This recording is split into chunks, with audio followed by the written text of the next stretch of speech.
السلام علیکم ورحمۃ اللہ وبرکاتہ۔ آج کی ہماری اپلیکیشن ہے الباحث الحدیثی کے نام سے۔ اس سے پہلے الباحث القرآنی کے نام سے ہم اپلیکیشن پڑھ چکے ہیں، اس کا تعلق تھا قرآن، اس کی تفسیر کے ساتھ۔ اب یہ اپلیکیشن ہے الباحث الحدیثی کے نام سے، اس کا تعلق ہے احادیث کے ساتھ۔ بہت ساری احادیث ایسی ہوتی ہیں انسان کو ان کے تلاش کرنے میں، ان کے الفاظ کو تلاش کرنے میں مشکلات کا سامنا ہوتا ہے۔ بعض دفعہ ایسا ہوتا ہے کہ حدیث کا ایک یا دو لفظ انسان کو یاد ہوتا ہے، اس کے علاوہ انسان چاہتا ہے کہ مجھے وہ حدیث سامنے ملے، لیکن وہ تلاش کرنے کے باوجود اس کو سمجھ نہیں پاتا، اس کو ملتی نہیں ہے۔ تو اس اپلیکیشن کے ذریعے سے اس کو بآسانی آپ تلاش کر سکتے ہیں۔ یہ اس کا آئیکن ہے، سکرین پر موجود ہے، پلے سٹور پر الباحث الحدیثی کے نام سے ہی موجود ہے۔ آپ اس کو ڈاؤن لوڈ کریں گے تو اس کا پہلا صفحہ آپ کے سامنے یہ ہوگا۔ انہوں نے زیادہ کچھ نہیں دیا ہوا پہلے صفحے پر، صرف اور صرف سرچ بار ہے، اس کے اوپر انہوں نے اس اپلیکیشن کا نام لکھ دیا ہے۔ ایک چیز میں یاد رکھیے کہ جس طرح الباحث القرآنی کے اندر عربی کی بورڈ استعمال کیا جاتا ہے، اسی طرح اس اپلیکیشن میں بھی عربی کی بورڈ استعمال کیا جائے گا۔ اگر آپ اردو کی بورڈ بھی استعمال کرنا چاہیں تو یہ آپ کا کام نہیں کرے گا۔ مثال کے طور پر میں لکھ لیتا ہوں ترک الصلاۃ، لیکن یاد رکھیں میں نے اس وقت کی بورڈ اوپن کیا ہوا ہے اردو والا۔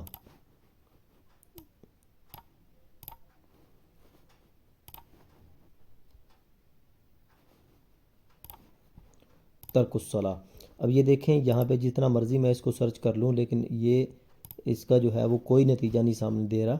انہوں نے لکھ دیا ہے لا نتائج، ٹھیک ہے۔ لیکن اب جیسے ہی میں اس میں عربی کی بورڈ کے ذریعے سے یہی حروف جو ہے وہ لکھوں گا، مثال کے طور پر میں لکھ رہا تھا ترک الصلاۃ،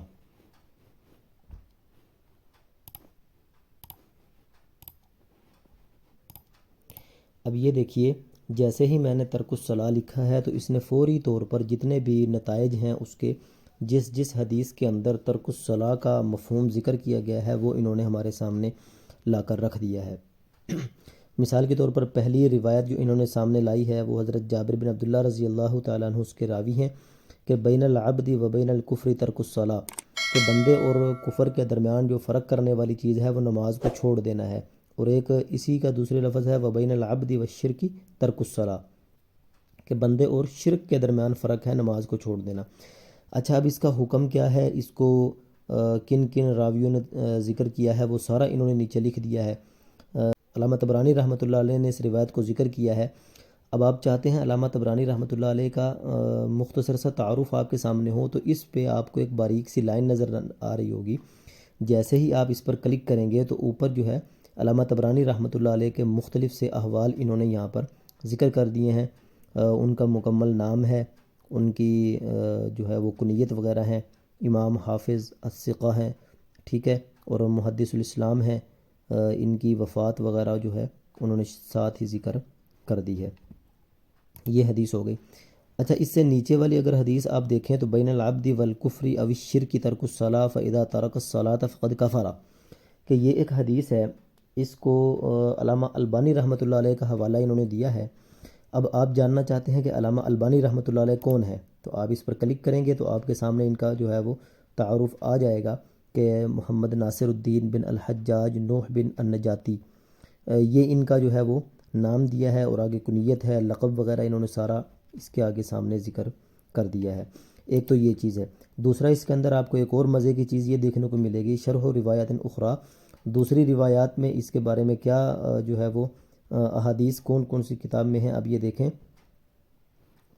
ان بین الرجل و بین الشرک والکفر ترک الصلاۃ، یہ حدیث کے الفاظ ہیں، حضرت جابر بن عبداللہ رضی اللہ تعالیٰ عنہ سے مروی ہیں، اور امام مسلم رحمۃ اللہ علیہ نے اس کو ذکر کیا ہے، اور صحیح مسلم کتاب کے اندر یہ موجود ہے۔ اس کا حکم جو ہے وہ صحیح ذکر کر دیا، اور نیچے اس کی ساری تشریح جو ہے وہ یہاں پر لا کر ذکر کر دی ہے۔ اس کے بعد آپ کو یہ ایک چھوٹا سا کاپی کا بٹن نظر آ رہا ہوگا، اس کو آپ کاپی بھی کریں۔ کاپی کرنے کے بعد واٹس ایپ پہ جہاں پر آپ بھیجنا چاہیں، اور جو ہے واٹس ایپ ہے، ٹویٹر ہے، فیس بک ہے، جس چیز پر آپ اس کو بھیجنا چاہیں وہاں آپ اس کو بھیج کر کسی بھی چیز کا حوالہ یہاں سے تلاش کیا جا سکتا ہے۔ کوئی بھی مسئلہ ہے آپ کو اس کے بارے میں تلاش ہے، وہ نہیں مل رہا، تو آپ یہاں پر آ کر اس کو تلاش کر سکتے ہیں۔ بہت آسان ہے، لیکن اس میں یہ یاد رکھیے کہ پھر بتا دوں، عربی کی بورڈ استعمال ہوگا، اردو کی بورڈ کے ذریعے سے یہ اپلیکیشن کام نہیں کرے گی۔ استعمال کے لیے انٹرنیٹ کا ہونا ضروری ہوگا، اور انٹرنیٹ کے بغیر بھی یہ اپلیکیشن کام نہیں کرے گی۔ امید ہے آپ سمجھ چکے ہوں گے اور اس کے فائدے بھی آپ کے سامنے آ چکے ہوں گے۔ السلام علیکم ورحمۃ اللہ وبرکاتہ۔